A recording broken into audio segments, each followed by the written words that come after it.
చూసుకుంటే కనుక కొంతమంది ఏపీ వాళ్ళు కావాలని ఉద్దేశపూర్వకంగా తెలంగాణ రాజకీయాలపై కక్ష కట్టిరు, తెలంగాణ వాదులను ట్రోల్ చేయడానికి కూడా చాలా కూడా శ్రీకారం చుట్టారని చెప్పేసి మనకు అర్థమవుతుంది. సో ఇక్కడ కనుక చూసుకుంటే ఏపీ టీడీపీకి సంబంధించిన ఒక వ్యక్తి మాత్రం కూడా కేటీఆర్ ని అగౌరవపరుస్తూ కేటీఆర్ ని కించపరచాలి కొన్ని వీడియోలు కూడా ప్లే చేసినట్టు మనకు అర్థమవుతుంది. సో మీకు ఒకసారి స్క్రీన్ మీద చూపిస్తా అన్నటి విషయం. ఇలాంటి అసభ్యకరమైన వీడియోలు కూడా చేయడం జరుగుతుంది. సో ఇక్కడ చూసుకున్నా కనుక మన టీడీపీ సంబంధించిన వ్యక్తి మరి కేటీఆర్ ఎందుకు టార్గెట్ చేస్తుండో ఎవరు కూడా అర్థం కాని పరిస్థితి. ఇక్కడ కేటీఆర్ అనుకుంటే ఫోన్ ట్యాపింగ్ విషయంలో ఆడ సిట్ విచారణ ఏం జరగలేదు, ఆడ యువకుడు కంప్లైంట్ చేయలేదు, అక్కడ సిట్ కూడా ఏం ఆధారాలు దొరకలేదు. వీళ్ళు వచ్చేసి కూడా రెచ్చిపోయి పిచ్చి కూతలు కూస్తూ పిచ్చి వీడియోలు కూడా చేయడం జరుగుతుంది.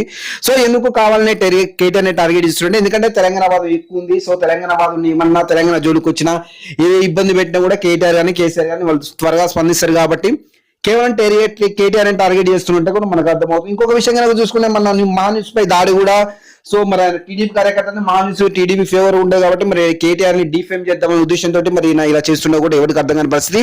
సో ఫేమ్ కోసం అదైతుంది ఇదైతుంది, సో ఇలా కాంట్రవర్సీ వీడియోస్ పెడితే సో నేను ఫేమ్ అవుతా హైలైట్ అవుతా అని చెప్పేసి అనుకుంటే మాత్రం మామూలు ఉండదు. క్రిమినల్ కేసు పెడితే పోయి జైల్లో కూర్చుంటాం అని చెప్పేసి మనం మాట్లాడుకోవచ్చు.